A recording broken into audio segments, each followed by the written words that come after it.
अस्सलामुअलैकुम। पेशे खिदमत है मुक़द्दस निशान। मिस्र के आसार कदीमा से बरामद होने वाली एक मम्मी की हैरतनाक कहानी बाय एम ए राहत। आसार कदीमा की खुदाई करने वाली फर्म ने जब मिस्र में अपने काम का आगाज़ किया तो उसे मुश्किलात का सामना ना करना पड़ा। फर्म के मालिक प्रिंस अली रज़ा की दौलत ने और तारीख़ मिस्र पर अबूर रखने वाले दो बेहतरीन दिमागों ने सरकारी और गैर सरकारी सतह पर तमाम रुकावटों को दूर कर दिया। प्रिंस अली रज़ा एक सरमायादार था जिसका मंशा आसार कदीमा के नवादरात से दौलत कमाना था, लेकिन प्रोफेसर शहबाज और प्रोफेसर समद बुखारी के पेश नज़र ये बात नहीं थी। उन्हें इन अशिया के महंगे दाम मिलने या उन्हें अजायब घर को तोहफे पर दिए जाने में कोई दिलचस्पी ना थी। वो तो फ़राइना मिस्र के बारे में दुनिया की नामुकम्मल मालूमात को मुकम्मल करना चाहते थे। उनकी यके बाद दीगरे जानशीनी के दरमियान गुम गश्ता कड़ियों को मिलाने के लिए कोशां थे। सदियों के साथ साथ बहुत सारे बादशाहों और शहजादों की मम्मियाँ मकबरों से गायब हो गई थीं या उफ्तादे ज़माना के हाथों तबाह हो गई थीं। ताहम अभी बहुत सारी मम्मियों के मिलने का इम्कान था जिन्हें दरियाफ्त नहीं किया गया था। मकबरों की लामुतनाही तलाश, सूरज की झुलसा देने वाली तपिश और अंदरूनी जहरीली हवा बड़ी जान जोखों की बातें थीं। कोई सरफिरा इन कामों में हाथ डाल सकता था। इसमें कोई शक नहीं था कि प्रोफेसर शहबाज और समद बुखारी दोनों ही सरफिरे थे। प्रोफेसर शहबाज ने अपनी लड़की रोशी को भी अपना मुआविन बना रखा था और प्रोफेसर समद बुखारी ने कैम्ब्रिज से फारुकुल तहसील एक उलुल अज़म नौजवान को, जिसका नाम अली असगर था, अपना साथी बना लिया। इस टीम ने प्रिंस रज़ा को बड़ा आराम दे रखा था और अब प्रिंस का काम सिर्फ इतना था कि वह लोगों के अखराजात और दीगर मामलात का ख्याल रखे। ये चारों अफराद प्रिंस अली रज़ा के आसानमंद थे। वो उसके शुक्रगुजार थे क्योंकि चारों ही को अजायबात से दिलचस्पी थी। 10 माह की शदीद जफाकशी के बाद इस टीम को ज़ेरे ज़मीन पत्थर का एक जीना नजर आया जो यकीनन दूसरे मुतलाशी मुहिमबाजों की नज़र से ओझल रहा था।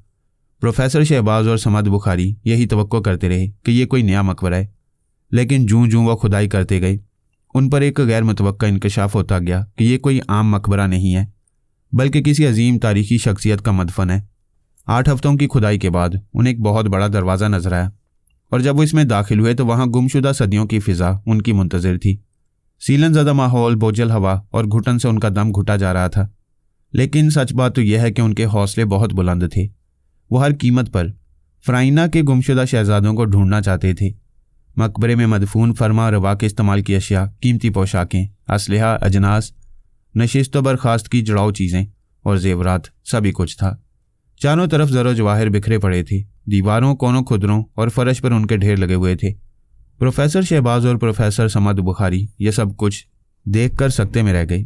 फिर उनकी फितरी सलाहियत ऊद कर आई और वे इन जेवरात की मदद से तारीख की गुमशुदा कड़ियाँ जोड़ने बैठ गए। अलबत्ता रोशी अपने हवास पर पूरी तरह काबू न पा सकी। जब मकबरे का अंदरूनी दरवाज़ा खुला तो वो बाप के पीछे खड़ी हुई थी। उस दम उसे वहाँ से भाग निकलने का शदीद एहसास हुआ, जैसे कोई उससे कुछ कहना चाह रहा और वह इन अल्फाज को सुनना नहीं चाहती थी। किसी शदीद खतरे का एहसास उसके जहन पर छा गया और इसके सिवा कोई चारा नजर न आता था कि वो लोग उन चीज़ों की तरफ पीठ किए हुए फ़ौरन इस जगह से निकल जाएं।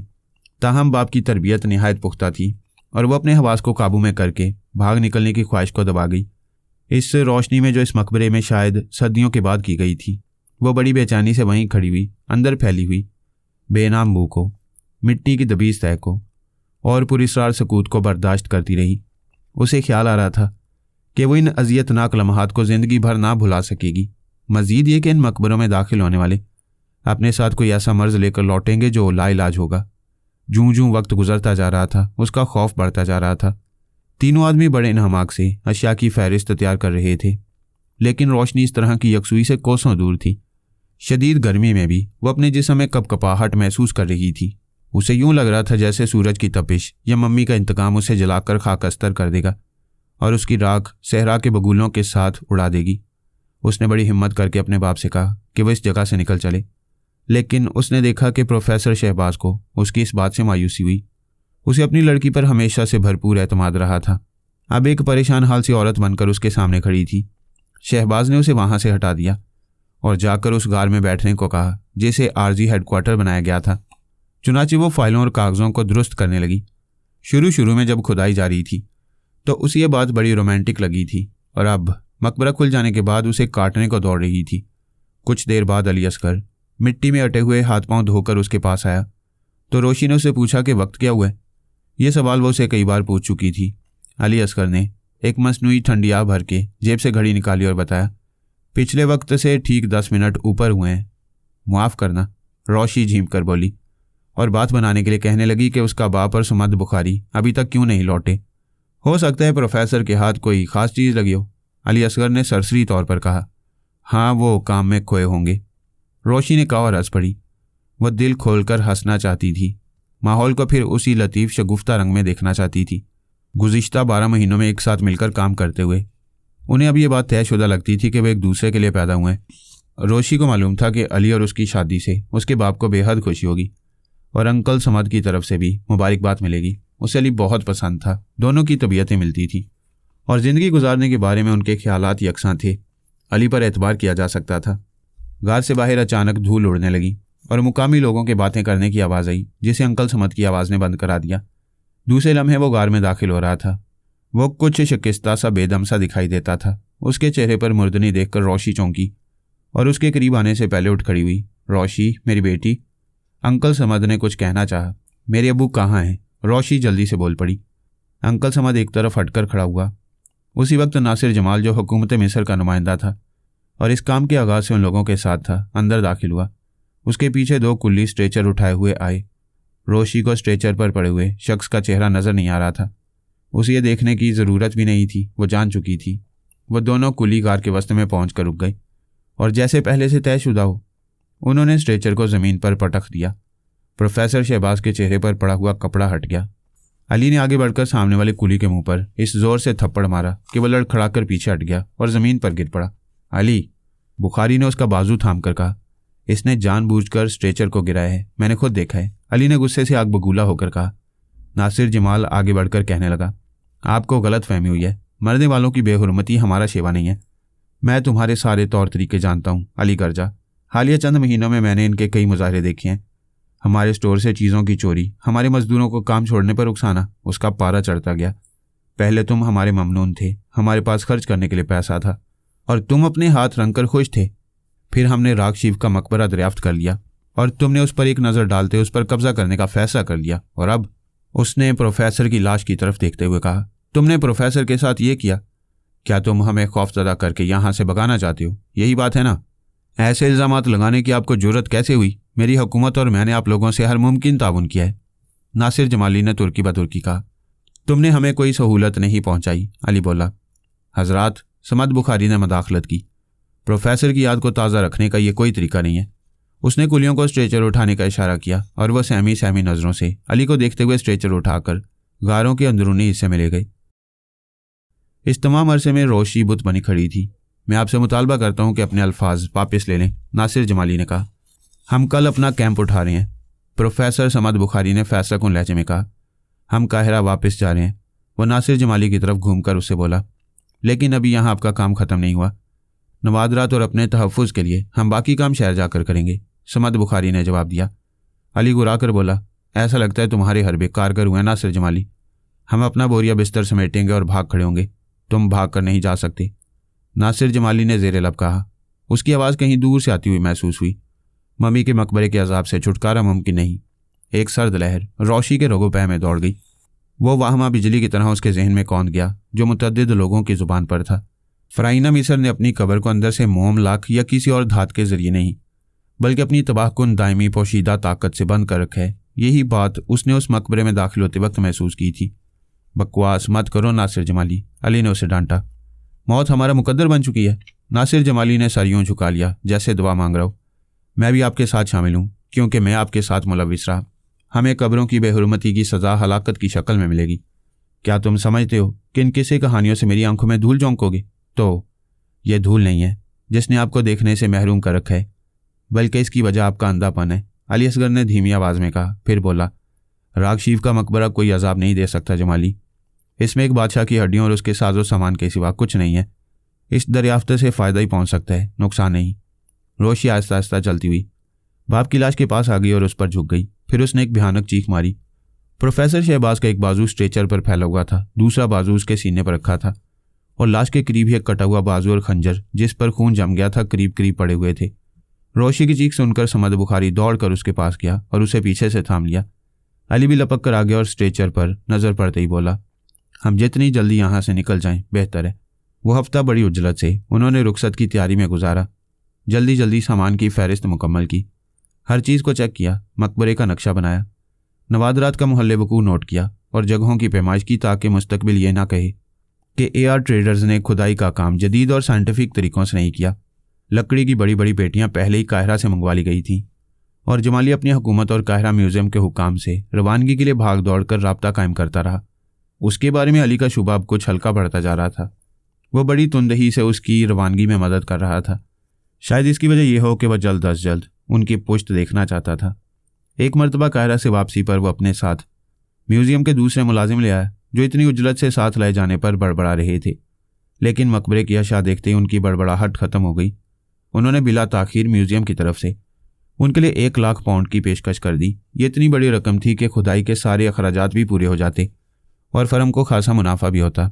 इस पेशकश से सुमद बुखारी खुश हो गया और जॉन ने भी इसे इत्तफाक किया था। अलबत्ता उसने याद दिलाया कि सौदा करने का इख्तियार सिर्फ प्रिंस अली रज़ा को है। आप प्रिंस अली रज़ा को आमादा कर लें। जमाली ने मुल्तजी लहजे में कहा, फिर ये नवादरात यही रहेंगे, हमारे मुल्क से बाहर नहीं जाएंगे। मेरे ख्याल में मुनासिब यही है कि तुम्हारे म्यूज़ियम में इनकी नुमाइश की जाए, प्रोफेसर सुमद बुखारी ने कहा। हाशमी ने एक ठंडी सांस लेकर कहा, अगर ऐसा हो जाए तो अजाब दूर हो जाएगा। अली के माथे पर बल पड़ गए। उसने चाहा कि जमाली की असली नीयत का पता चलाए, लेकिन बुखारी ने आंख के इशारे से मना कर दिया। हफ्ते के आखिरी 2 रोज़ अशिया चेक करने और उन्हें मकबरे से निकलवाने में गुजरे और अली खुश था कि सारे नवादरात बाहिफाजत मैदान में पहुंचा दिए गए थे और कुलियों ने कोई तोड़ फोड़ नहीं की थी। अली ने फहरिस्त को आखिरी मरतबा चेक किया और उसे रोशी के हवाले कर दिया कि संभाल कर रख ले। वह बुखारी के साथ खुशगपियाँ कर रहा था कि जमाली ने आकर प्रिंस अली रज़ा की आमद की इतला दी। बुखारी और अली उसकी गैर मुतवक्का आमद पर हैरान रह गए। चलो अच्छा है, उसके सामने सारा काम हो जाएगा, बुखारी ने बिलाखिर कहा। वो गार में आपका इंतज़ार कर रहे हैं, नासिर जमाली ने कहा और वो दोनों प्रिंस अली रज़ा से मिलने गए तो रोशी पहले ही वहाँ पर पहुँच चुकी थी। तुम्हारे लिए एक छोटा सा तोहफा लाया हूँ। जब वो गार में दाखिल हुए तो प्रिंस रोशी से कह रहा था और उसका तोहफा मिठाई की सूरत में था। रोशी ने मिठाई का एक टुकड़ा उठाकर मुंह में रखा। इस असना में प्रोफेसर बुखारी और अली असगर गार में दाखिल हो गए। प्रिंस अली रज़ा ने उन दोनों को आते देखकर कहा, आप भी शौक करें हजरात। प्रोफेसर समद बुखारी ने मिठाई का टुकड़ा चखा और फिर तौसीफ में सर हिलाने लगे। काम तो ठीक ठाक हो रहा है ना? प्रिंस ने पूछा। मैं तुम्हें एक शानदार खबर सुनाना चाहता हूँ मिस्टर अली रज़ा, समद बुखारी ने कहा। वो क्या? अली रज़ा ने चौंक कर पूछा। मुझे यकीन है ये खबर तुम्हारे लिए निहायत दिल खुशकुन होगी। नासिर जमाली हमारे नवादरात के लिए काहिरा म्यूज़ियम से बड़ी ज़बरदस्त रकम की पेशकश लाया है। इतनी बड़ी रकम है कि उससे हमारे सारे अखराजात पूरे हो जाएंगे और इसके बाद भी आपको ज़बरदस्त मुनाफा होगा। खूब, बहुत खूब। ये रकम कितनी है? 1 लाख पाउंड, प्रोफेसर समद बुखारी ने जवाब दिया और प्रिंस अली रज़ा का फलक शगाफ कह कहा गार में गूंज उठा। 1 लाख पाउंड? तुम्हारा दिमाग चल गया क्या? उसने अपनी हंसी रोककर कहा। प्रोफेसर बुखारी के चेहरे पर तनाव आ गया। वैसी तर्ज गुफ्तगू का आदी नहीं था। वो प्रिंस अली रज़ा से कुछ सुनना चाहता था। मैं तुम्हें बताता हूँ समद बुखारी, प्रिंस अली रज़ा ने शगुफ्तगी से कहा। मैं सारी दुनिया में घूम फिर कर इस ममी और नवादरात की नुमाइश करूँगा और इससे आमदनी 1 लाख पाउंड से ज़्यादा ही होगी। आप ऐसा नहीं कर सकते। बेहतर यह है कि आप ये ममी और नवादरात यहीं अजायब खाने में जमा करा दें, नासिर जमाली ने गुर्रा कर कहा। नहीं कर सकते से क्या मुराद है तुम्हारी? आइंदा मुझसे बात करनी हो तो पहले गौर करना मिस्टर नासिर जमाली, सुन लिया? प्रिंस अली रज़ा ने सर्द मोहरी से कहा। फिर प्रोफेसर बुखारी और अली असगर से कहने लगा, तुम दोनों अगर चाहो तो मेरे साथ शामिल हो जाओ और फिर देखो कि मैं पैसा कैसे कमाता हूँ। लेकिन ऐसा तो पहले कभी नहीं हुआ, बुखारी ने गला साफ करके कहा। यकीनन नहीं हुआ। इतनी अहम और तारीखी चीज़ों का आम शो नहीं दिखाया जा सकता, समद बुखारी ने कहा। हाँ, ये मुकद्दसात की बेहुरमती है, नासिर जमाली एहतजाजन चीखा। मिस्टर नासिर जमाली, दौलत कमाने से किसी की कोई बेहुरमती नहीं होती, प्रिंस अली रज़ा ढिठाई से बोला। अगर आपका संजीदगी से यही इरादा है तब इस सिलसिले में मैं अपने आला हुक्काम से बात करने पर मजबूर हूँ, नासिर जमाली ने कहा। तुम्हारा जो दिल चाहे वो कर सकते हो, मैंने मना तो नहीं किया, प्रिंस अली रज़ा ने जवाब दिया और नासिर जमाली उसे घूरने लगा। फिर वो प्रोफेसर समद बुखारी की तरफ मुड़ा। प्रोफेसर बुखारी, मुझे यकीन है कि आपका वकार और ज़ौक़ आपको इस तरह का कोई काम करने की इजाज़त नहीं देगा, उसने कहा। मिस्टर नासिर, प्रोफेसर बुखारी मेरी फर्म के लिए काम कर रहे हैं, प्रिंस अली रज़ा ने तंबीहन कहा। ठीक है, नासिर जमाली ने मायूसी से सारे लाया और सर झुकाकर दरवाजे की तरफ बढ़ते हुए बोला, मुझे चंद इकदाम करने पड़ेंगे और उनके लिए मैं मुआफ़ी का ख्वास्तकार हूँ। उसके जाने के बाद प्रिंस अली रज़ा ने गुर्रा कर कहा, यह सब एक ही जैसे होते हैं, हमेशा किसी न किसी चक्कर में रहते हैं। वो जो चाहता है करने दो, आओ हम तफसीलात तय कर लें। कैसी तफसीलात? बुखारी ने पूछा। अपनी नवादरात की नुमाइश के सिलसिले में मैंने सोचा है कि हम सबसे पहले लंदन चलेंगे। क्या तुम संजीदा हो प्रिंस? हाँ, प्रिंस अली रज़ा ने इत्मीनान से कहा। मैं इन चीज़ों को एक छोटे से शहर के म्यूज़ियम में रखवाने की बजाय दुनिया भर में इनकी नुमाइश करना चाहता हूँ। नहीं प्रिंस रज़ा, ये मुमकिन नहीं है। अगर तुम अपनी इस बचगाना ख्वाहिश पर मुसर हो तो मेरे पास इसके सिवा कोई दूसरा रास्ता नहीं है कि मैं अपनी जिम्मेदारियों से सुबकदोश हो जाऊं। मैं इस काम में शरीक नहीं हो सकता। प्रोफेसर बुखारी ने सख्त लहजे में जवाब दिया। थोड़ी देर के लिए गार में सकूत छा गया। प्रिंस अली रज़ा कुछ देर तक जुम्बिश किए बगैर बैठा रहा। फिर वो अली असगर को देखने लगा। फिर प्रिंस ने कहा, मिस्टर अली असगर, क्या तुम मेरा साथ देना पसंद करोगे? अली असगर सटपटा गया। शोहरत, दौलत और नुमाया मुकाम, सारी चीज़ें जहन में आ गईं। फिर उसकी नज़र प्रोफेसर बुखारी की तरफ उठी। उसने अपने जहन में आई हुई सारी बातें झटक डाली। प्रोफेसर बुखारी उसका उस्ताद था। उसने रुक रुक कर कहा, जहाँ तक मेरा ख्याल है प्रोफेसर बुखारी बदस्तूर इंचार्ज हैं। प्रोफेसर बुखारी तो हमें छोड़ रहे हैं अली असगर, प्रिंस अली रज़ा ने कहा। प्रोफेसर बुखारी तेजी से मुड़कर बोला, ये ठीक है अली, तुमने प्रिंस अली रज़ा की बात भी सुन ली और मेरी भी। मैं इस्तीफ़ा दे चुका हूँ।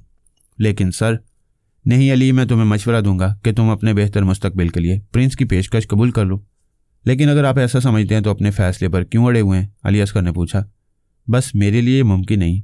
अलबत्ता तुम कर सकते हो। मैं तुम्हारे रास्ते में नहीं आऊँगा।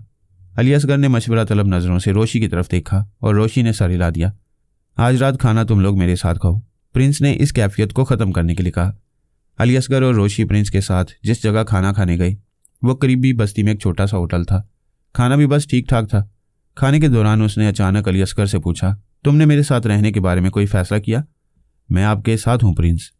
मुझे बड़ी खुशी हुई मिस्टर अली, रोशी ने भी बेसाख्ता कहा। फिर वो मुस्तकबिल के बारे में बातें करने लगे। कुछ देर बाद एक आदमी भीड़ भाड़ में से रास्ता बनाता हुआ अली असगर के पास आया और उसे कहने लगा, सर आपको आपका मालिक बुला रहा है। उसने कहा कि जल्दी से आ जाओ। ओह, क्या प्रोफेसर बुखारी? अली ने पूछा। जी हाँ जनाब, मैं भी तुम्हारे साथ चलता हूँ अली, प्रिंस रज़ा ने कहा। गार में पहुंचकर उन्हें एक नज़र में यह एहसास हो गया कि कोई ख़ास बात हो गई है। प्रोफेसर अहमद बुखारी का चेहरा उसकी चुगली खा रहा था। क्या बात है प्रोफेसर? प्रिंस रज़ा ने पूछा। यहाँ कुछ लोग आए थे। मुझे यूँ महसूस होता है जैसे कि कुछ लोगों ने यहाँ खासी धमा चौकड़ी मचाई हो। तमाम चीज़ें अपनी जगह से हटी हुई हैं और हाँ, और क्या, एक लाश भी मौजूद है, लेकिन यहाँ से कुछ फासले पर। ओह, किसकी लाश है? प्रिंस अली रज़ा ने खौफजदा अंदाज में पूछा। शायद कुल्ली की। मेरा मतलब है उस शख्स की जिसे हमने यहाँ पहरे पर मामूर किया था। कहाँ है उसकी लाश? अली रज़ा ने सवाल किया और अली असगर के इशारे पर वो लोग वहाँ से आगे बढ़ गए। गार से कुछ फासले पर एक शख्स औंधे मुँह रेत पर पड़ा हुआ था। उसके सीने में घुसे हुए खंजर का फल उसकी पुश्त से बाहर निकला हुआ था और वहाँ खून के कुछ कतरात जमे हुए थे। अली रज़ा ने बोझल निगाहों से उसे देखा और पुरख्याल अंदाज में गर्दन हिलाते हुए वापस गार की जानिब चल पड़ा। तुम्हें अच्छी तरह यकीन है कि गार से कोई चीज़ गायब नहीं हुई? हाँ, बज़ाहिर तो ऐसा महसूस होता है, लेकिन गार में तलाशी लेने वाले क्या चाहते थे? हम इसकी बजाय इस बात पर क्यों ना गौर करें कि इस अजीम नवादरात के ज़ख़ीरे में हमारे अलावा कोई और भी भरपूर दिलचस्पी ले रहा है। सब लोग पुरख्याल अंदाज में गर्दन हिलाने लगे। रात का वक्त था। तारीक समुंदर पुरसुकून सहरा की मानंद बेकिनार नजर आता था, लेकिन उसकी सतह से हवा के ठंडे ठंडे लतीफ़ झोंके उठ उठकर जहाज़ के अर्शे पर फैल रहे थे। रोशी महसूस कर रही थी जैसे वह ताहियात इस तरह जहाज़ की रेलिंग पर झुकी रहेगी और नीचे गहरे पानी की सरगोशियाँ सुनती रहेगी। दूर से ऑर्केस्ट्रा की मध्यम ख्वाबनाक आवाज़ आ रही थी। अर्शे पर सुकूत फैला हुआ था। दफतन उसे अपने करीब ही कदमों की चाप सुनाई दी और फिर अली असगर की आवाज़ उभरी, कितनी हसीन रात है, तुम्हारा क्या ख्याल है रोशी? मुझे यहाँ इस माहौल में, इस पुरसुकून और हसीन माहौल में एक कमी महसूस हो रही है और मेरा दिल चाह रहा था कि ये कमी पूरी हो जाए। वो कमी यकीनन तुम्हारी थी अली असगर। शुक्रिया रोशी, मैं अपनी किस्मत पर नाज़ा हूँ। क्या तुम यकीन करोगी कि मुझे भी नीचे एक शदीद बेचैनी का एहसास हो रहा था? अली असगर ने कहा और दोनों हंस पड़े। मुझे कैबिन में पड़ी हुई मम्मी का ख्याल आ रहा है। चंद लम्हात के बाद रोशी ने कहा, उसकी फ़िक्र क्यों करती हो? उसे बड़ी हिफाजत से बंद किया गया है। अली रज़ा ने उसे इत्मीनान दिलाया। अभी वो लोग बातें कर ही रहे थे कि इतने में क्यूला उनकी तरफ आता दिखाई दिया। उसके कदमों में डगमगाहट थी, लेकिन जब वो करीब आया तो उन्होंने इसे पहचान लिया। वह समद बुखारी था। क्या हो रहा है? समद बुखारी की लड़खड़ाती हुई आवाज़ सुनाई दी और वह दोनों चौंक कर उसे देखने लगे। आम हालात में समद बुखारी होशो हवास में रहने वाला आदमी था, लेकिन इस वक्त उसकी ज़ुबान की लड़खड़ाहट बता रही थी कि उसने बेतहाशा पी लिया। वह मुतहय्यराना निगाहों से उसे देखने लगे। मैं तुम लोगों को इस हसीन और पुरसुकून रात की मुबारकबाद देता हूँ, समद बुखारी ने कहा और वहाँ से आगे बढ़ गया। ये क्या हो गया? समद बुखारी तो पीने का आदी नहीं। मुझे खुद हैरत है। लेकिन बहुत से मामलात ऐसे हो रहे हैं जिनसे पहले हम कभी रूचनास नहीं हुए। तुम मिस्र के पुरस्कार माहौल से मुतासिर नहीं हो अली असगर? मिस्र मेरा पसंदीदा तरीन मौजू रहा है। मकबरे हमेशा मेरे लिए पुरस्कार और दिलकश रहे हैं, यहाँ कुछ भी हो सकता है, अली असगर ने जवाब दिया। रोशी पानी की तरफ देखने लगी। उसे अपने बाप की मौत का सख्त सदमा था, लेकिन बाहर तौर वो अपने आप को संभाले हुए थी। ताज्जुब की बात यह थी कि प्रोफेसर बुखारी शराब के नशे में नजर आया था। वैसे अली रजा ने उसके साथ जो सलूक किया था, मुमकिन है इसका उस पर शदीद रद्दअमल हुआ हो। इससे बड़ा सदमा मिस्र की हुकूमत की तरफ से मिला था। समद बुखारी को हुकूमत मिस्र की तरफ से हुक्म मिला था कि वह आइंदा इस सरजमीन पर कदम न रखे, और अगर उसने ऐसा किया तो उसे शदीद नताइज का सामना करना पड़ेगा। अभी वो खामोश खड़े ख्यालात में डूबे हुए थे कि दफतन एक दिल खराश चीख सुनाई दी, और फिर यूं लगा जैसे किसी को चीखने से रोक दिया गया हो। ये चीख अगर उनका वहम नहीं था तो प्रोफेसर बुखारी ही की थी। अली असगर उछल पड़ा। तुम यही रुको रोशी, मैं देखता हूँ, उसने कहा और उस दरवाजे की तरफ दौड़ा जो 2 कैबिनों के दरमियान राहदारी में खुलता था। रोशी ने लम्हा भर तवक्कुफ किया और फिर खुद भी उस तरफ दौड़ पड़ी। शायद किसी और ने चीख नहीं सुनी थी, क्योंकि अतराफ का माहौल बदस्तूर पुरसकून था और कहीं हलचल नहीं थी। अर्शे पर सिर्फ एक लंबा तिरंगा आदमी टहल रहा था। रोशी जब दरवाजे के करीब पहुंची तो एक शख्स तेजी से बाहर निकला और उससे टकरा गया। उसने गिरने से बचने के लिए उस शख्स का बाजू पकड़ लिया और दूसरे लम्हे उसकी आंखों के सामने खंजर की धार चमकी। रोशी ने घबराकर उसका बाजू छोड़ दिया और साथ ही लड़खड़ाकर करीब पड़ी हुई एक कुर्सी पर गिर गई। वह शख्स खंजर बुलंद करके उस पर झपटा। उसी वक्त एक धमक सी हुई। अर्शे पर टहलने वाला अजनबी हमलावर के पेट में 2 जोरदार घूंसे लगा चुका था। वो चारों शाने चित गिर पड़ा, लेकिन फौरन ही उठ खड़ा हुआ और लंबे तिरंगे शख्स से गुत्थम गुत्था हो गया। दोनों लड़ते हुए अर्शे के बस्ते में पहुंच गए और अंधेरे में यह मालूम करना मुश्किल था कि किसका पल्ला भारी है। दफतन रोशी पर हमलावर होने वाला शख्स चकराता हुआ जहाज की रेलिंग पर जा गिरा और फिर इसके बाद समुंदर में। रोशी को इस मुसीबत से निजात दिलाने वाला अपना लिबास ठीक करते हुए आहिस्ता आहिस्ता चलता हुआ उसके पास पहुंच गया। दरवाजे से आने वाली रोशनी में पहली बार उसका चेहरा देखा। उसे नौजवान नहीं कहा जा सकता था, लेकिन वह दरमियानी उम्र का भी नहीं था। चेहरा कुछ अजीब सा था। रोशी उसे खासी मरूब हुई। उसने रोशी के सामने गर्दन खम करके कहा, सॉरी डियर, उसने तुम पर दहशत तारी कर दी थी। पता नहीं वो कौन था और क्या चाहता था, रोशी बोली और फिर एक झटके से उठ खड़ी हुई। अली असगर कहाँ है? इन अल्फाज के साथ ही वो राहदारी में दौड़ पड़ी। प्रोफेसर बुखारी का कैबिन 6 नंबर पर था। उसका दरवाज़ा चौपट खुला हुआ था और उसकी दहलीज पर अली असगर औंधे मुंह पड़ा था। जब वो अली असगर के पास पहुंची तो वह कराहता हुआ उठने की कोशिश करने लगा। रोशी ने उसे सहारा देकर उठाया। अली असगर ने अधखुली आंखों से उसे देखा और हाथ से कैबिन की तरफ इशारा किया। अंदर प्रोफेसर बुखारी भी उसी अंदाज में उठने की कोशिश कर रहा था। उसने दोनों हाथों से सर को थाम रखा था। तब रोशी ने बेकरारी से पूछा, ओ डियर, क्या हुआ, क्या हुआ? एक आदमी ने पहले प्रोफेसर बुखारी और फिर मुझ पर हमला कर दिया, अली असगर ने सर की तरफ इशारा करके कहा।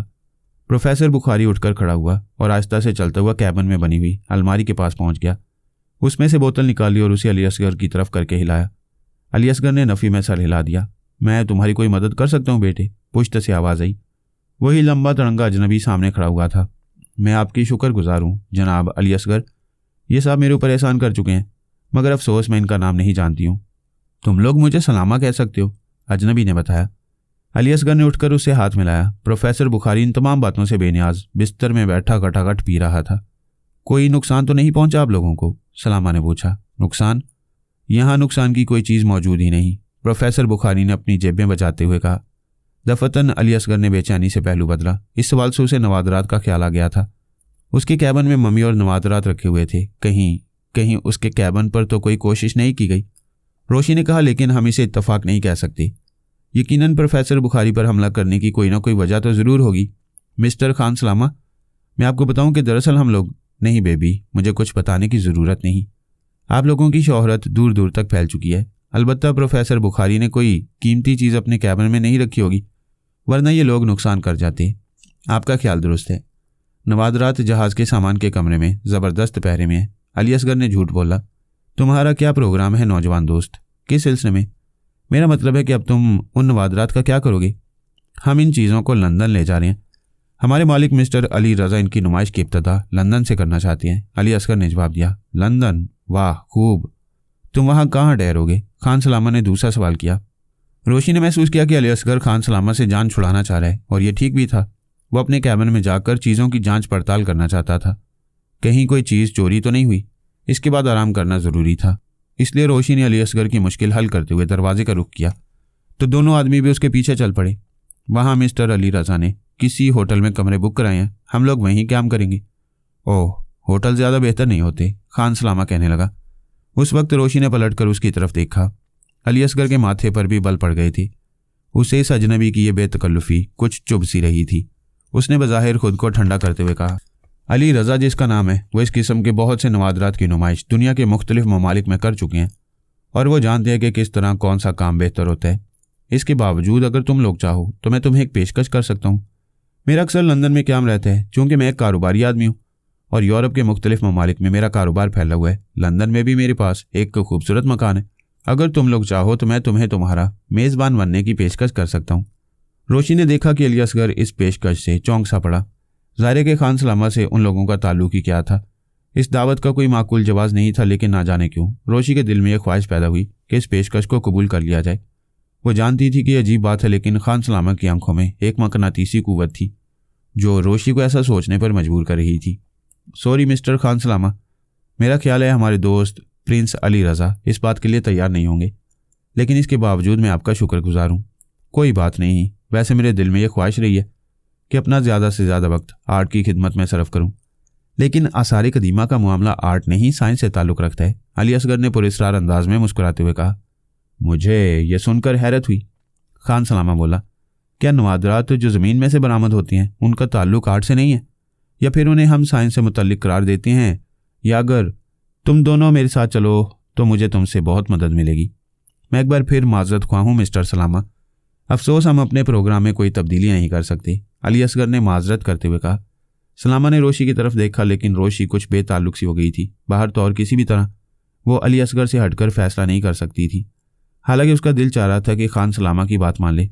आओ, अगर मुनासिब समझो तो मेरे साथ एक एक प्याली चाय पियो, खान सलामा ने पेशकश की। ओह, इसमें कोई हर्ज नहीं, रोशी जल्दी से बोल पड़ी, लेकिन जान की तुर्श निगाहों ने उसे देखा और फिर आहिस्ता से बोला, तुम जानती हो रोशी, हमें कुछ और भी काम है। हाँ, अगर तुम चाहो तो खुशी से यह पेशकश कबूल कर सकती हो, उसने कहा और तेज तेज कदमों से आगे बढ़ गया। रोशी एक लम्हे के लिए हक्का बक्का सी रह गई थी। उसे अंदाजा हो गया था कि अली असगर ने यह बात पसंद नहीं की है, लेकिन बड़ी अजीब सी पोजीशन हो गई थी। वह चूंकि खान सलामा की पेशकश कबूल कर चुकी थी और अली असगर उसे छोड़कर चला गया था, इसलिए अब यह मुमकिन नहीं था कि वह अली असगर के पीछे पीछे लपक जाए। ये इंतहाई बदतहजीबी की बात होती। चुनांचे वह आहिस्ता आहिस्ता कदमों से खान सलामा के साथ होटल के कैफ़े की जानिब चल पड़ी और अली असगर फुर्ती से अपने कैबिन की जानिब चल पड़ा। वो ये अंदाज़ा कर लेना चाहता था कि सारी चीज़ें महफूज हैं या नहीं, लेकिन अपने कैबिन में पहुंचकर हर चीज़ का जायज़ा लेने के बाद उसे अंदाज़ा हुआ कि वहाँ सब कुछ जूं का तूं मौजूद है। चुनांचे अब उसके दिल में रोशी का ख्याल आया। उसे तन्हा छोड़कर उसने अच्छा नहीं किया था। चीज़ों की तरफ से तो उसे इत्मीनान हो ही गया था। चुनांचे आहिस्ता आहिस्ता वो भी कैफ़े की जानिब चल पड़ा। सफ़र के बकिया दिनों में खान सलामा कुछ इस तरह उनके साथ चिपका रहा कि बिल आखिर वो उसके रवैये से मुतासिर हो गई। इस तरह उन लोगों में घुल मिल गया जैसे उन्हीं के ख़ानदान का एक फ़र्द हो। अलबत्ता कभी कभी अली असगर के दिल में ये ख्याल पैदा हो जाता था कि खान सलामा की उनसे इतनी ज़्यादा यगानगत क्या मायने रखती है।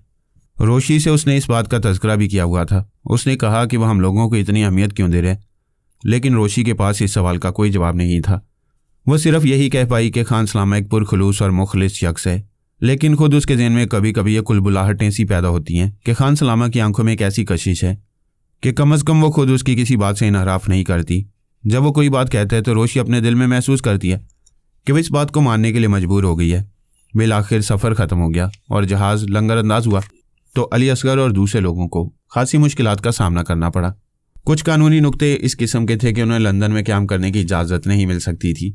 ऐसे मौका पर खान सलामा ही उनके काम आया।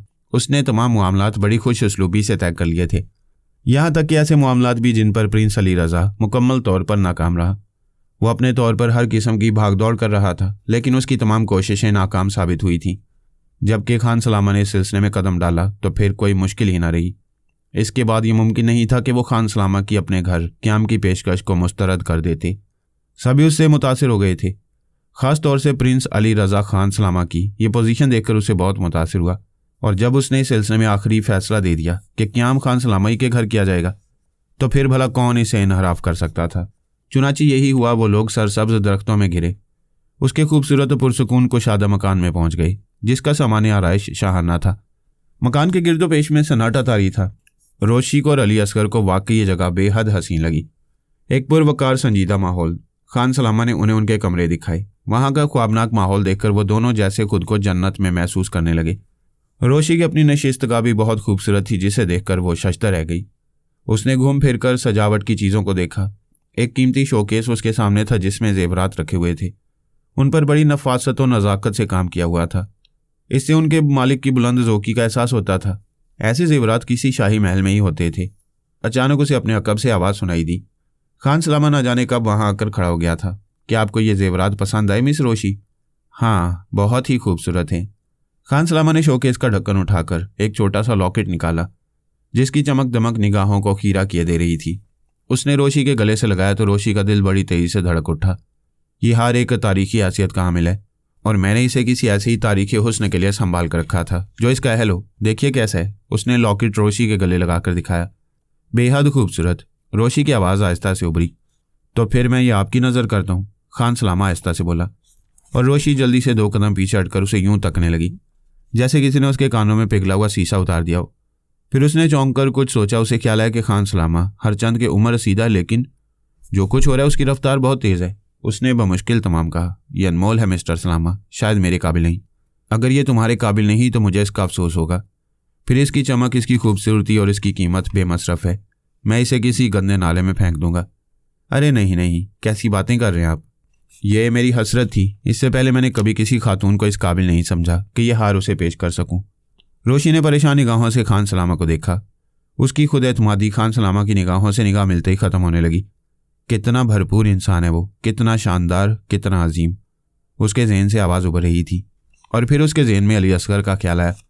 खान सलामा और अली असगर और खान सलामा, दोनों की तस्वीरें उसकी निगाहों के सामने गड़मड़ होने लगी।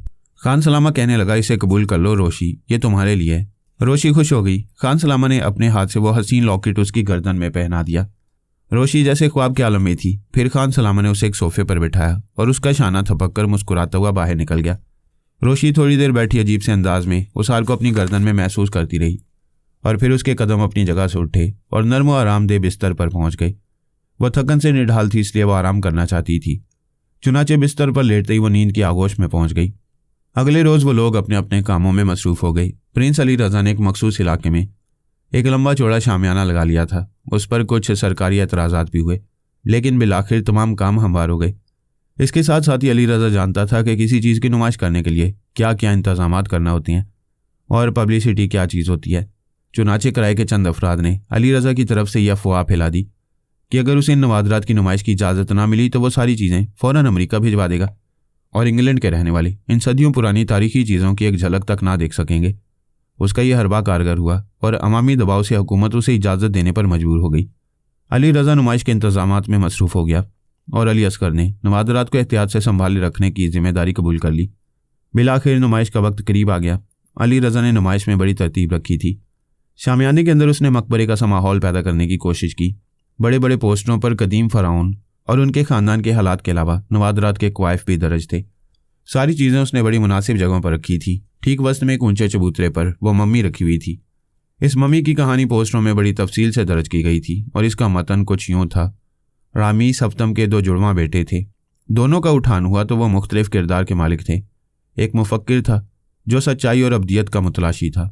इसके बरक्स दूसरा दुनियावी दिलचस्पियों का कायल था और वह दुनिया के रंगो बू को मताए हयात समझता था। दूसरे को भाई के मुकाम और उसकी बढ़ती हुई मकबूलियत से हसद होने लगा और उसने अपने साजिशी मुशीरों और हम मशरब साथियों की मदद से उसके खिलाफ महाज बना लिया। बूढ़े रामीस हफ्तम ने अपने वजीरों और मुदब्बरों की मदद से दोनों भाइयों की आपस की चपकलिश से बचने के लिए अपने महबूब बेटे को जंगल के सिमत रवाना कर दिया, जो अपने गिने चुने वफादारों के साथ सहरा में फिरता रहा और तवील अरसे के बाद सहरा नशीनों के एक कबीले ने उसे पनाह दी। वक्त के साथ साथ वो उसके फ़लसफ़े और किरदार से मुतासिर हो गई और उसे अपना हुक्मरान मुंतखब कर लिया। उसने अपने वतन वापस जाने की ठानी ताकि वहाँ के हालात दुरुस्त करे। इसकी भनक दूसरे के कानों में पड़ी तो वो भाई की जान लेने पर तुल गया और उसे कत्ल करने के लिए उसने अपने आदमी भेज दिए। बड़ी खूंरेजी हुई और पहला अपने सरदारों और मजहबी पेशवाओं के साथ मारा गया। कातिलों ने उसका बायां बाजू काट लिया, जिसकी उंगलियों में उसकी अंगूठियां पड़ी हुई थीं, और इसे बतौर निशानी उसके भाई के पास ले गए। उसकी लाश बड़ी बेसरसामानी से दफन की गई, लेकिन रामीस ने मरने से पहले उसकी लाश को उसके मदफन से निकलवाया और उसे एक शहाना मकबरे में दफन कर दिया। ये कहानी बड़ी तफसील से दर्ज की गई थी और इस सिलसिले में जो प्रोग्राम बनाए गए थे वो बड़े दिलचस्प थे। खान सलामा ने इस सिलसिले में अली असगर और रोशी से एक सवाल किया, क्या इस ताबूत को खोल कर रखा जाएगा? क्यों नहीं, अगर ऐसा नहीं होगा तो देखने वाले इस मम्मी को कैसे देखेंगे? अली रज़ा ने कहा। तो बेहतर है ये काम मैं अंजाम दूं। खान सलामा बेख्तियार आगे बढ़ा।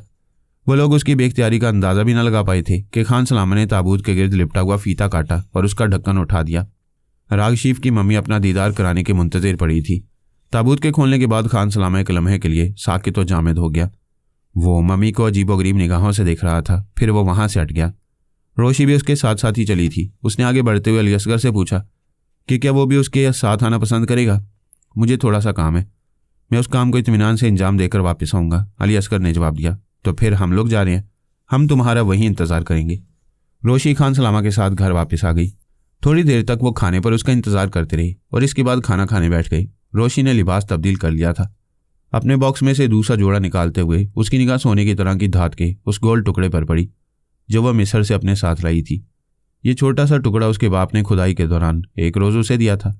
इस पर कदीम मिस्री ज़ुबान के कुछ अल्फाज कंदा थे जिनके बारे में प्रोफेसर शहबाज ने कहा था कि ये चीज़ उसने कहीं पढ़ी पाई थी और इसका ताल्लुक मकबरे से नहीं है। रोशी ने इसे बाप की निशानी के तौर पर संभाल रखा था। अब जो इस पर नज़र पड़ी तो बाप की याद शिद्दत से उसको तड़पा गई और उसने इस नक्श को एक पतली जंजीर में डालकर गले में पहन लिया। जब वो खाने की मेज़ पर बैठी तो खान सलामा की निगाह इस नक्श पर पड़ी और वह बड़े गौर से इसे देखने लगा। वो उसके दिए हुए लॉकेट के सामने ही नजर आ रहा था। क्या तुमने यह नया खरीदा है? उसने रोशी को मुतवज्जा करने के लिए कहा। नहीं, बहुत पुराना है, रोशी ने सादगी से जवाब दिया। क्या तुम मुझे अपने बारे में बताना पसंद करोगी रोशी? खान सलामा बोला और रोशी खाने के दौरान उसे अपनी ज़िंदगी के हालात सुनाती रही। इन हालात में अली असगर का तज़किरा भी आया था। जब उसने अपनी कहानी ख़त्म की तो खान सलामा पूछ बैठा, तो तुम अली असगर से शादी करोगी? रोशी ने फ़ौरन हाँ में जवाब देना चाहा, लेकिन ना जाने क्यों उसकी ज़ुबान में कुछ ईंठन सी होने लगी। बमुश्किल तमाम उसके मुंह से निकला। यकीन से नहीं कह सकती, वैसे वो नहीं जानती थी कि अल्फाज उसने क्यों कर अदा किए, क्योंकि इससे पहले तो अली असगर उसकी ज़िंदगी का पहला और आखिरी फ़ैसला था। मेरा ख्याल है इस सिलसिले को आगे बढ़ाने से पहले खुद को अच्छी तरह यकीन दिला दो। ज़िंदगी मामूली चीज़ नहीं और इसके लिए फ़ैसला करते हुए इंसान को बहुत सोच समझ कर काम करना चाहिए। खान सलामा, मैं नहीं जानती कि मुझे क्या हो गया है। इससे कबल मैंने कभी अली असगर के बारे में इसे हटकर नहीं सोचा, लेकिन ना जाने क्यों आजकल इसकी वजह है रोशी। खान सलामा ने उसके दोनों शानों पर हाथ रख दिए। ऐन उसी वक्त अली असगर कमरे में दाखिल हुआ। वो उन दोनों को देखकर भौंचका सा रह गया, लेकिन दूसरे लम्हे उसने खुद को संभाल लिया और फिर बोला, माफ़ करना, मुझे देर हो गई। ओह डियर अली असगर, तुम बहुत ज़्यादा थके हुए महसूस होते हो। अगर तुम चाहो तो मैं तुम्हारा खाना कमरे में भिजवा दूँ। खान सलामा ने कहा। नहीं, मैं खाना खा कर आया हूँ, अली असगर ने जवाब दिया। और शायद ये कोई गलत बात नहीं थी। वो अली रज़ा के साथ थोड़ा बहुत खा पी कर आया था। बाहर तो और वो अपनी रहायशगाह में वापस आ गया।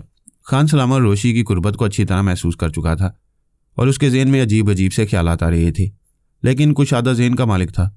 किसी पर भी अपनी ज़ात का तसल्लुत पसंद नहीं करता था। चुनाचे जब शाम को उसकी मुलाकात रोशी से हुई तो उसने आहिस्ता से नरम लहजे में उससे सवाल किया, मुझे यूँ महसूस होता है रोशी, जैसे तुम भी मुझसे दूर होती जा रही हो। अगर यह हकीकत है तो कम अज़ कम मुझे तुमसे इस बारे में सवाल करने का हक़ ज़रूर है, और इस हक़ की अदायगी के बाद मेरे तमाम हकूक़ ख़त्म हो जाते हैं।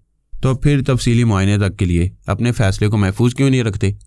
खान सलामा ने कहा और अपना हाथ नक्श की तरफ बढ़ा दिया जैसे उसे लेना चाहता हो, लेकिन अली असगर ने उसे पीछे हटाकर कहा, रोशी ये तुम्हारी मलकियत है? हाँ, क्या मतलब? रोशी हैरत से बोली। सिर्फ एक ही शख्स है जो हर अहद की पूरी मालूमात फराहम कर सकता है और वो है प्रोफेसर बुखारी। मैं ये नक्श उसे दिखाऊंगा। खान सलामा ने बदस्तूर शाइस्तगी से कहा, मेरा ख्याल है इस वक्त तो बहुत देर हो गई है, कल से ही? नहीं, अभी और इसी वक्त, अली असगर ने फैसला कुन लहजे में कहा। कमरे से निकलते हुए अली असगर खुश हो रहा था कि उसने उन दोनों को उलझन में डाल दिया और उसकी अदम मौजूदगी से वो कोई फ़ायदा नहीं उठा सकेंगे, जैसा कि उसका ख्याल था। प्रोफेसर बुखारी अपने कमरे में पहुंच चुका था और जाग रहा था। वो लाइब्रेरी में बैठा किसी गहरी सोच में गुम था और उसकी आंखें बंद थीं। उसकी सेहत काफ़ी ख़राब होती हुई महसूस हो रही थी। अली असगर ने किसी तमहीद के बगैर नक्श उसके सामने कर दिया और समद बुखारी चौंक कर इसे देखने लगा। बुखारी ने कोई ख़ास बात इस नक्श के बारे में नहीं कही थी। तब अली असगर ने उसे कहा, मैं इस नक्श के बारे में जानना चाहता हूँ, इससे शनाख्त करें, इसका तारीख़ी ज़माना और इसकी अहमियत बताएं। समद बुखारी ने बेचारगी से उसकी तरफ देखा और फिर नक्श पर नज़र जमा कर देखने की कोशिश करने लगा, लेकिन इसमें कामयाब ना हुआ और किताबों के शेल्फ की तरफ इशारा करके बोला, वहाँ कोशिश कर देखो, चौथे शेल्फ में बैरूनी और डी मॉर्गन की किताबें रखी हुई हैं, ज़रा उन किताबों को निकाल लाओ और उनमें इस नक्श की तफसील तलाश करो। अली असगर ने इस बात से इनहराफ न किया और किताबों को कंघालने लगा। इस दौरान प्रोफेसर बुखारी बदस्तूर गहरी सोच में डूबा रहा। वो पता नहीं कि इस ज़हनी इंतशार का शिकार था।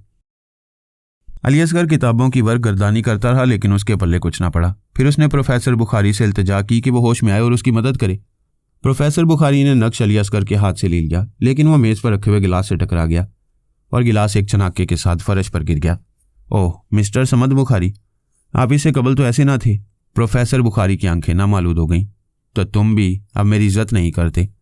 ओह नहीं सर, मैं बेहद शर्मिंदा हूं, मैं आपसे मुआफ़ी चाहता हूं। ठीक है। समद बुखारी कुर्सी से उठ गया। जब काम खत्म कर लो तो बाहर जाने का रास्ता तुम्हारा देखा बाल है, समद बुखारी ने कहा और कमरे से निकल गया। उसके जाने के बाद अली असगर देर तक सन्नाटे में रहा। फिर उसने मेज़ पर पड़ा हुआ शीशा उठा लिया और अपनी समझ के मुताबिक नक्श की पड़ताल करता रहा। वो सर झुकाए अपने काम में मसरूफ़ था कि उसे अपने अकब में कदमों की हल्की सी चाप सुनाई दी, और इससे पहले कि वो सर घुमाकर देख सके उसके सर पर एक ज़रब लगी और वह कुर्सी समेत फर्श पर ढेर हो गया। नुमाइश के इफ्तिताह का वक्त आ चुका था और अब कुछ ही देर में नुमाइश शुरू होने वाली थी। दफवतन नासिर जमाली खैमे में दाखिल हुआ और अली रज़ा को तलाश करता हुआ उसके नज़दीक पहुंच गया। अली रज़ा उसे देखकर चौंक पड़ा। थोड़ी फासले पर रोशी और खान सलामा साथ साथ खड़े हुए थे। रोशी ने नासिर जमाली को देखा और चौंक कर बोली, अरे ये यहाँ, आओ ज़रा चलें। और खान सलामा उसके साथ उन दोनों के करीब पहुंच गया। नासिर जमाली कह रहा था, 1 लाख 2 लाख पाउंड की रकम कुछ कम नहीं होती मिस्टर अली रज़ा, बेहतर ये होगा कि तुम ये पेशकश कबूल कर लो। अली रज़ा को जानते हो? अली रज़ा ने तल्ख लहजे में कहा, 2 लाख पाउंड की रकम रज़ा के लिए कोई हैसियत नहीं रखती। क्या तुम मुझसे ये तवक्को रखते हो कि मैं ये सारी चीज़ें लाद कर जहाज़ पर वापस छोड़ूं? अगर तुम्हारे ये ख्याल है तो मैं तुम्हारे अहमक होने पर शुबा नहीं करता। मेरी हुकूमत ट्रांसपोर्ट की सारी जिम्मेदारी कबूल कर लेगी और इसके अलावा तुम्हें वहाँ जाने की ज़रूरत भी नहीं। तुम यहीं वसूल करो और इस नुमाइश से दस्तबरदार हो जाओ, नासिर जमाली ने कहा। निहायत ही अहमकाना बात है मेरे दोस्त, मैं पब्लिसिटी करा चुका हूँ। क्या तुम चाहते हो कि मैं अपनी साख खराब कर लूँ? हरगिज़ नहीं, ये मेरे लिए मुमकिन नहीं है। फिर मैं तुम्हें तुम्हारी बेहतरी के लिए मशवरा दे रहा हूँ अली रज़ा, मेरी हुकूमत की पेशकश कबूल कर लो, नासिर जमाली ने कहा। और अली रज़ा हंसने लगा। मैं अपनी बेहतरी को खुद ही समझता हूँ। तो फिर नताइज की जिम्मेदारी कबूल करने के लिए तैयार हो जाओ, नासिर जमाली ने कहा। जाओ मेरे दोस्त, वापस जाओ, मैं गुस्से में नहीं आता। वैसे मुझे अफसोस हो रहा है कि इस मौके पर अली असगर नहीं है, वरना वो तुम्हें मुनासिब जवाब देता, अली रज़ा ने कहा। और जमाली होंठ काटता हुआ वहाँ से पलट पड़ा। रोशी और खान सलामा ये गुफ्तगू सुन रहे थे। दफतन अली रज़ा ने चौंक कर उन्हें देखा और बोला, क्या हाल है अली असगर का? वो होश में आया या नहीं? वो होश में आ चुका है, मगर डॉक्टरों का कहना है कि उसे खामोशी से आराम करने दिया जाए। मगर किस्सा क्या था? वो क्या नक्श था जिसकी वजह से वो बेहोश हुआ? रोशी उसे तफसील बताने लगी और फिर आखिर में बोली, अब वो नक्श गायब हो चुका है। तीनों बातें करते रहे। इसी असना में अखबारी रिपोर्टर शामियाने में आना शुरू हो गए।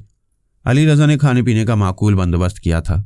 उसके नज़दीक कामयाब बिजनेस का एक गुरिया भी था। बहरहाल सब लोग इधर उधर फैलकर कुर्सियों पर बैठ गए और अली रज़ा ने नुमाइश का आगाज़ कर दिया। उसने एक डाइस पर खड़े होकर इफ्तिताही तकरीर शुरू की। मम्मी का ताबूत वहीं रखा हुआ था। नुमाइशगाह में प्रोफेसर बुखारी भी मौजूद था और बेचैनी से पहलू बदल रहा था। रोशी एक कोने में खड़ी हाजरीन के चेहरों का जायजा ले रही थी। अचानक उसकी निगाह नासिर जमाली पर पड़ी, जो बुत की तरह साकित बैठा था, और उसकी निगाहें अली रज़ा पर जमी हुई थी। फिर अली रज़ा ने कहा, मेरे मोअज़्ज़िज़ दोस्तों, आपके सामने मैं पहली बार इस ताबूत को खोल रहा हूँ, उसने कहा और चाकू से ताबूत के गिर्द लिपटा हुआ फीता काट दिया। फिर आहिस्ता आहिस्ता इसका ढक्कन उठाने लगा। बहुत से लोग उठ खड़े हुए और गर्दन उठा उठाकर ताबूत के अंदर मौजूद मम्मी को देखने की कोशिश करने लगे। अली रज़ा की आवाज़ उभरी, मैं नवादरात की दुनिया के एक मामूली सा रुकन आपके सामने मम्मी पेश करने का फ़ख्र हासिल करूँ, उसने कहा और ताबूत का ढक्कन पूरी तरह खोल दिया। मजमा में बड़बड़ाहट की लहर दौड़ गई। कुर्सियाँ आगे पीछे से रखने लगीं। फिर चंद दबे दबे कह के उभरे। ताबूत खाली था। रोशी दौड़कर शामियाने से बाहर निकल गई और वहाँ तैनात पुलिस पार्टी के इंचार्ज को बुला लाई। उसने शामियाने में दाखिल होते हुक्म दिया कि कोई शख्स बाहर ना निकले, क्योंकि मम्मी इतनी छोटी चीज़ नहीं थी जो बगल में दबाई जा सकती या जेब में छुपाई जा सकती। अखबारी रिपोर्टरों ने उसके हुक्म पर एहतजाज किया और कुछ बेधड़क शामियाने से बाहर निकल गए ताकि खबर बना सकें। इतनी बड़ी मम्मी को कौन चुरा सकते हैं? एक रिपोर्टर ने अली रज़ा से पूछा। मेरा कोई हरीफ, कोई ऐसा शख्स जो मुझे तबाह करना चाहता है। गोया तुम्हारे यहाँ कोई दुश्मन भी है? यकीनन है, आखिर मैं कारोबारी आदमी हूँ। मेरा कोई भी दोस्त अंदर से मेरा दुश्मन हो सकता है। और फिर ये शख्स, उसने नासिर जमाली की तरफ उंगली उठाकर कहा, इसने मुझे आज ही धमकी दी थी। क्या यह सच है? इंस्पेक्टर ने नासिर जमाली की तरफ रुख करके कहा। मैं इससे इनकार नहीं करता कि मैंने अली रज़ा से इस बारे में कुछ गुफ्तगू की थी, लेकिन इस गुफ्तगू के दौरान मम्मी ताबूत से निकाल कर गायब की जा सकती है। और कोई इसका अमली मुजाहिरा कर सकता है। मैं अपने आप को मुजरिम समझने के लिए तैयार हूँ, नासिर जमाली ने जवाब दिया। कुछ भी हो, मैं मम्मी का हसूल चाहता हूँ इंस्पेक्टर, वरना मैं तबाह हो जाऊंगा। इंस्पेक्टर ने अली रज़ा को यकीन दिलाते हुए कहा कि वो मम्मी की चोरी के सिलसिले में जो कुछ कर सकता है उससे दरेग नहीं करेगा। अली रज़ा का चेहरा उतर गया था, वह दम बखुद रह गया था। फिर वो बड़बड़ाने लगा, हरगिज़ नहीं, ये मुमकिन नहीं हो सकता, नामुमकिन है। मम्मी की पूरी हिफाजत की गई थी, उसे चुराना आसान काम नहीं था। लेकिन रोशी भी अफसरदा खड़ी हुई थी। फिर उसने कहा, मेरा ख्याल आप थोड़ा सा आराम कर लें, जो कुछ होना था वो तो हो ही चुका है। अगर मैं आपकी कोई खिदमत कर सकता हूँ तो हाजिर हूँ, खान सलामा ने कहा। हाँ, अगर तुम मेरी कोई खिदमत कर सकते हो तो सिर्फ ये करो कि अपने बदन पर बहुत से कपड़ों की पट्टियां लपेट लो और ताबूत में लेट जाओ। अली रज़ा दांत पीस कर बोला और खान सलामा ने मुस्कुराते हुए रोशी का बाजू पकड़ लिया।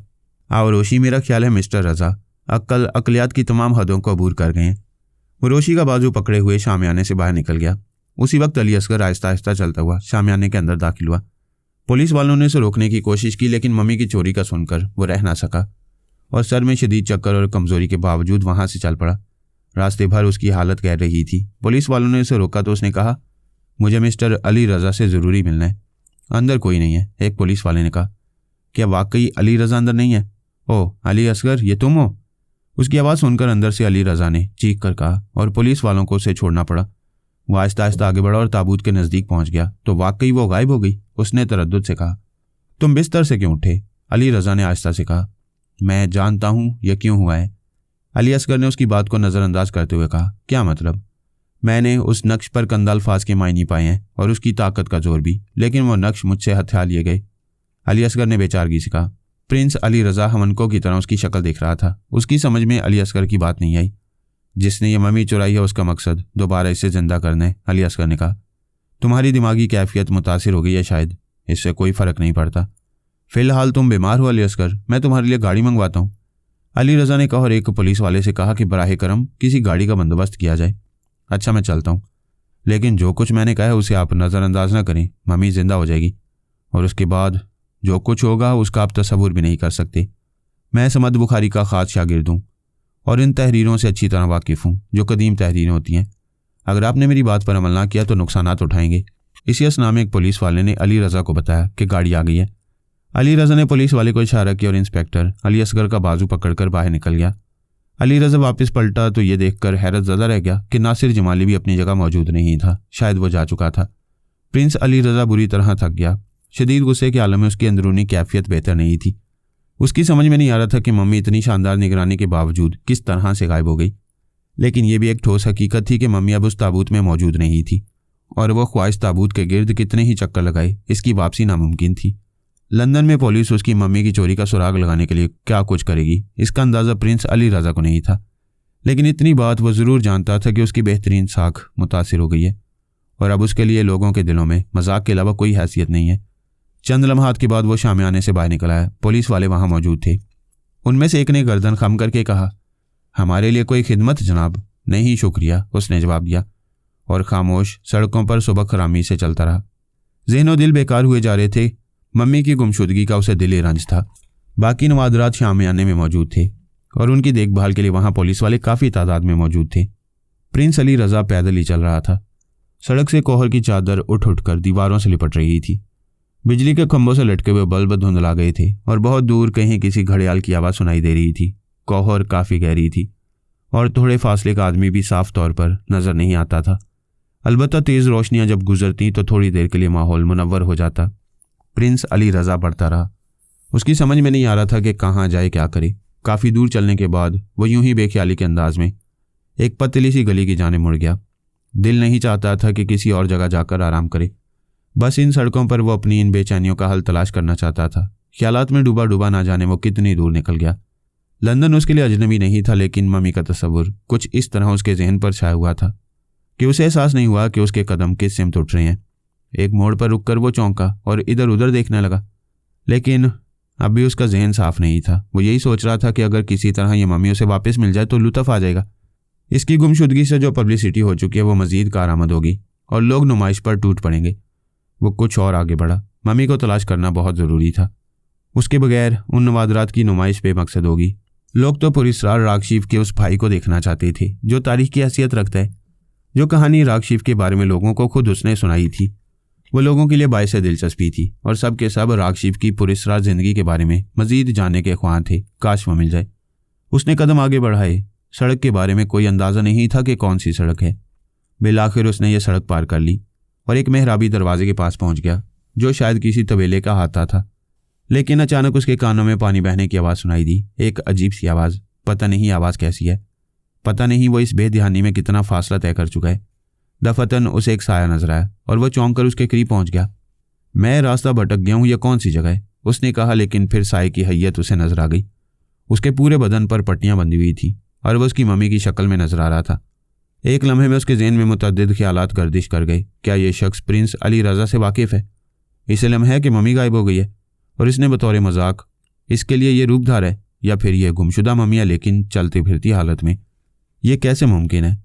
नहीं, ये इसे बेवकूफ़ बनाने की कोशिश है, ज़रूर ऐसी ही बात है। तुम कौन हो दोस्त?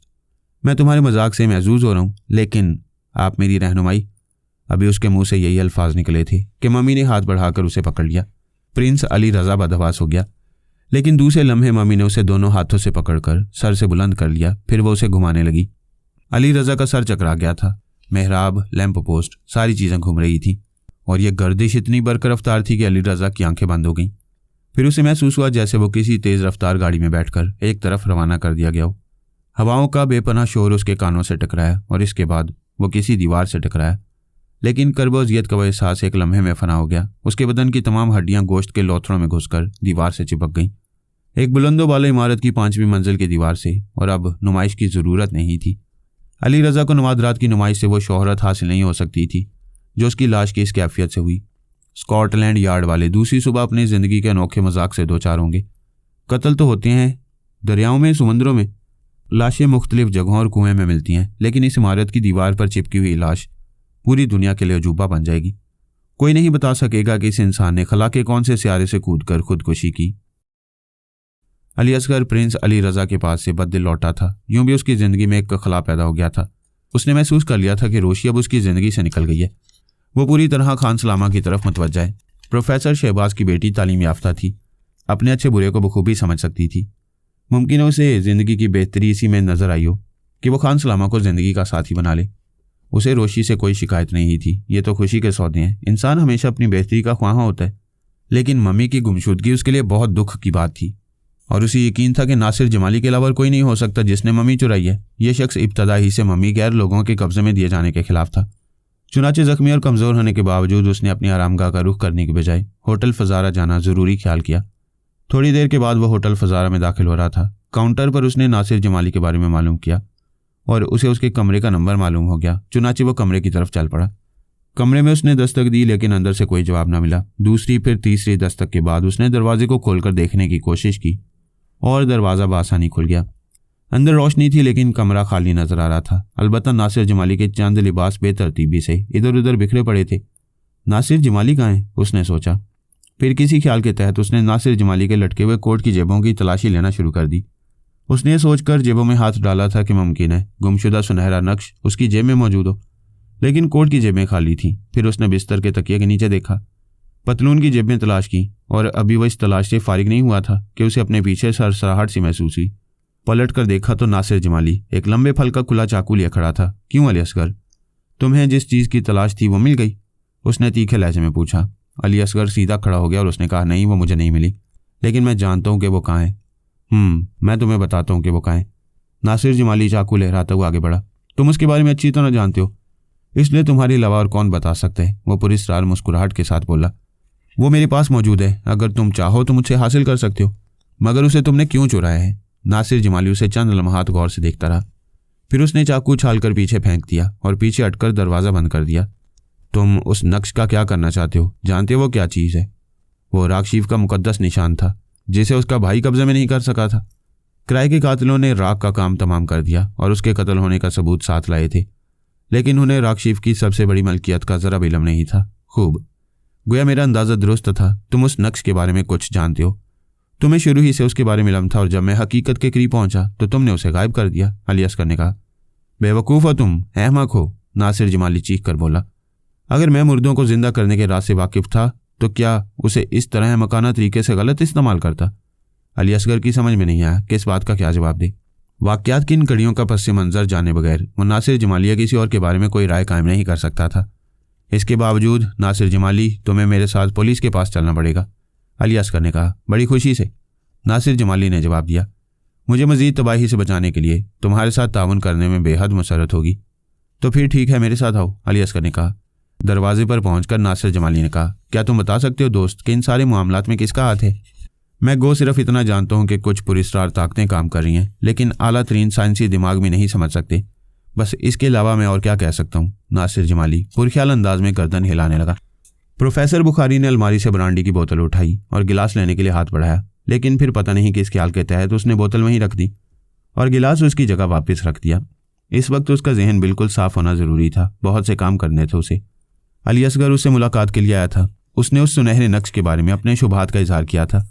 प्रोफेसर बुखारी जानता था कि वो नौजवान लड़का सही सिमत में जा रहा है और अब उसका काम था कि उसका ताक़ुब करे। अली असगर ने सर पर चोट खाते हुए मेज़ पर चंद कागजात छोड़े थे जिन्हें प्रोफेसर बुखारी पढ़ चुके थे। उसने जो पॉइंट लिखे थे उन्हें एक दूसरे से मरबूत करके उनका मतलब निकालने की कोशिश की। एक जुमला उसकी समझ में आ गया, जिंदगी में मुकद्दस अल्फाज। चुनाचे प्रोफेसर बुखारी उस जुमले को पढ़ने के बाद एक अजीब सी कैफियत का शिकार हो गया। उसे ब्रांडी की तलब शिद्दत से महसूस होने लगी, लेकिन इस तरगीब को उसे दबाना था।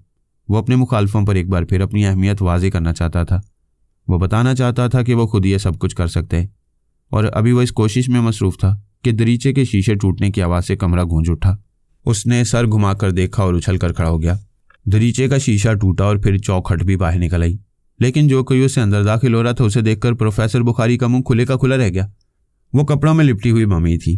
प्रोफेसर बुखारी एक लम्हे के लिए ठिठका, फिर उसने अपने आप को संभाला और फुर्ती से बाहर की मेज़ पर रखा हुआ पिस्तौल निकाल लिया। उसने साइलेंसर लगे हुए पिस्तौल से मम्मी पर गोली चला दी। पहली गोली, दूसरी और फिर तीसरी।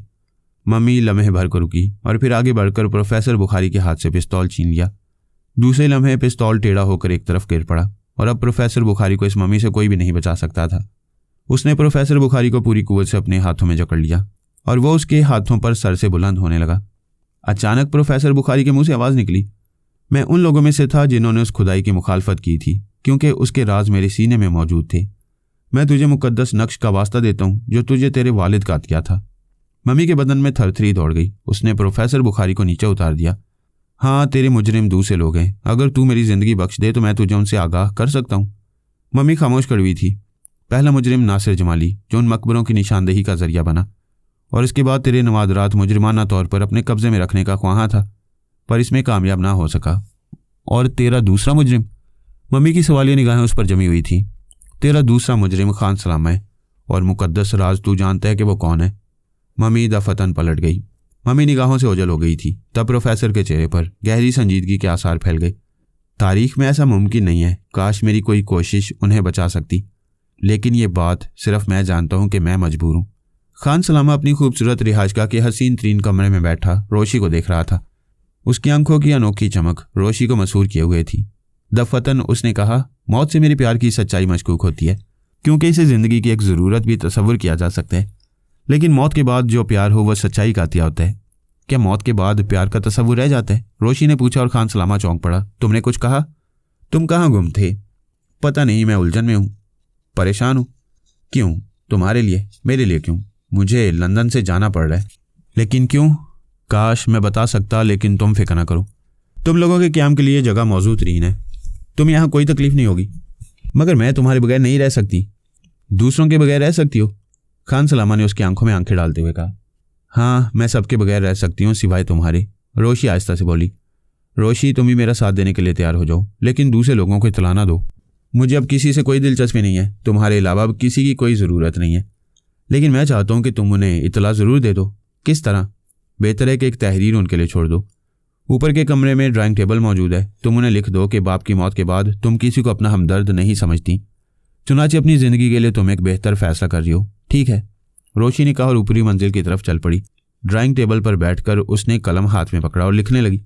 उसका हाथ एक लम्हे के लिए रुका। अली असगर उसे याद आया। दिल में एक अजीब सा एहसास उभरा। नफरत की एक लहर खान सलामा के दिल में जागी। ये क्या हो रहा है? मैं अली असगर को कैसे छोड़ सकूंगी? दफतन निचली मंजिल से एक धमाके की आवाज़ उभरी और फिर इसके साथ ही फर्नीचर टूटने की आवाज़ें। ऐसे ही लग रहा था जैसे वो आपस में लड़ पड़े हों। वह बर्क रफ्तारी से अपनी जगह से उठी और नीचे की सिमत दौड़ी।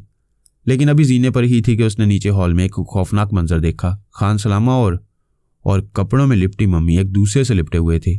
मम्मी के हाथों का शिकंजा खान सलामा के हलक पर तंग होता जा रहा था। उसके हलक से एक बेख्तियार चीख निकल गई और इस आवाज़ पर मम्मी उसकी तरफ मुतवज्जा हो गई। फिर उसने खान सलामा के नीम मुर्दा जिस्म को छोड़ दिया और इसे अपने पैरों से कुचलती हुई जीने की तरफ चल पड़ी। रोशी ने दोबारा ऊपर दौड़ लगा दी। उसके अलावा कोई रास्ता नहीं था कि वह दरवाज़ा बंद कर ले। उसने ऐसे ही किया, लेकिन दूसरे ही लम्हे एक तड़ाका हुआ और दरवाज़ा टूटकर ज़मीन पर आ पड़ा। मम्मी कमरे में दाखिल हो गई थी। रोशी दीवार से आ लगी। उसकी दहशत से फटी हुई आंखें मम्मी पर जमी हुई थी। वह पुरस्कार अंदाज में आगे बढ़ रही थी, लेकिन उसके अंदाज में कोई ऐसी बात थी जिसको रोशी समझ नहीं पाई। उस वक्त खान सलामा जो जख्मी हुआ था मरा नहीं था, ऊपर आ गया। खुले हुए दरवाजे से अंदर दाखिल होने में उसे कोई दिक्कत नहीं हुई। दफतन वो चीखा। जुबान ऐसी अजीब और नाकाबिले फहम थी कि रोशी के समझ में कुछ ना आ सका। लेकिन मम्मी रुक गई। खान सलामा आगे बढ़ा तो मम्मी ने उसे जोर से धक्का दे दिया और वो लड़खड़ाता दूर जा गिरा। लेकिन बाहर से धींगा मुश्ती की आवाज़ें बुलंद हो रही थी। खान सलामा अपनी जगह से उठा। उसने रोशी का बाजू पकड़कर उसे उठाया और बाहर निकल आया। बाहर पुलिस के बेशुमार जवानों ने मिलकर मम्मी को रस्सियों के एक मजबूत जाल में जकड़ रखा था। मम्मी को इस हाल में देखकर खान सलामा की हालत बदल गई। उसके मुंह से एक गुर्राहट निकली। इसे छोड़ दो वरना नुकसान उठाओगे, छोड़ दो इसे। जाल की रस्सियां खुद ब खुद टूट गईं। तब खान सलामा आगे बढ़ा। तेरा कातिल मैं हूँ रागशिफ। हाँ, मुझे पहचान। मुझे जिंदा रहने की बदुआ मिली थी। मेरा खून तेरे हाथों हो सकता है, सिर्फ तेरे हाथों से। मैं तुझसे मौत मांगता हूँ मेरे भाई, मुझे सिर्फ मौत दरकार है। मम्मी खड़ी हो गई थी। मैं तेरा बदनसीब भाई हूँ, तेरा कातिल, तुझे हलाक करने वाला। मम्मी खामोश खड़ी थी। उस वक्त नासिर जमाली अली असगर के साथ वहां पहुंच गया। वहां की सूरत हाल देखकर वो बेकाबू हो गया। आह, तो वो वक्त आ गया जिसे पाने के लिए मैं कोशां था। ये लोग यहाँ दोबारा आ गए, लेकिन तुम्हारे कीदों की बेहुरमती करने वाला मैं हूँ, इसलिए मौत मुझे सबसे पहले आनी चाहिए, उसने आगे बढ़कर कहा। मम्मी उसकी तरफ घूमी और उसने जमाली की गर्दन गिरफ्त में ले ली। जमाली का बदन उसकी गिरफ्त में फड़क रहा था। दफतन पुलिस इंस्पेक्टर चौंक कर संभला और उसने निशाना बांधकर पूरा पिस्तौल मम्मी पर खाली कर दिया। लेकिन मम्मी को जुम्बिश भी न हुई। फिर उसने खान सलामा की जानिब रुख किया और इस बार खान सलामा उसकी गिरफ्त में था। पुलिस की कोई कोशिश कारगर न हो सकी। खान सलामा का बेजान बदन अब मम्मी के हाथों में झूलने लगा। फिर उसने सलामा के बदन को दोनों हाथों में उठा लिया और एक खुली हुई खिड़की की तरफ चल दी। पुलिस वाले बेबस खड़े हुए थे। मम्मी खिड़की से दूसरी तरफ कूद गई और सब उस तरफ दौड़ पड़े। लेकिन नीचे का मंजर पुरसकून था। वो नीचे नहीं आए थे। हाँ, बहुत दूर फिजाओं में एक नुक्ता सा नजर आया था जो देखते ही देखते निगाहों से ओझल हो गया। सब बुत की तरह साकित खड़े हुए थे। तब प्रोफेसर बुखारी की आवाज़ उभरी। कई नस्ल के लोग तारीख में तहरीफ नहीं कर सकते। जो गुजर गया उसमें तब्दीली कैसे मुमकिन है? हाँ, मुस्तकबिल और हाल इंसान के कब्जे में है, लेकिन माजी तो किसी की गिरफ्त में नहीं आ सकता। ये सदियों पुरानी कहानी है, हजारों साल पुरानी। हम इसमें तब्दीली नहीं कर सकते। लेकिन मैं अब किस पर केस बनाऊं? इतने कत्ल हो गए और कातिल कोई नहीं है, इंस्पेक्टर ने कहा। हम में से जो भी इस काबिल हो उसे गिरफ्तार कर लो इंस्पेक्टर, अली असगर ने फीकी सी मुस्कुराहट से कहा। और इंस्पेक्टर शाने झटकने लगा। रोशी अली असगर से कह रही थी, क्या हो गया, कोई खास बात है क्या? सब लोग यहाँ क्यों जमा हैं? कोई बात नहीं, सिर्फ तुम्हारी वापसी हुई है, आओ। फिर उसने रोशी का बाजू पकड़ा और एक तरफ को चल पड़ा।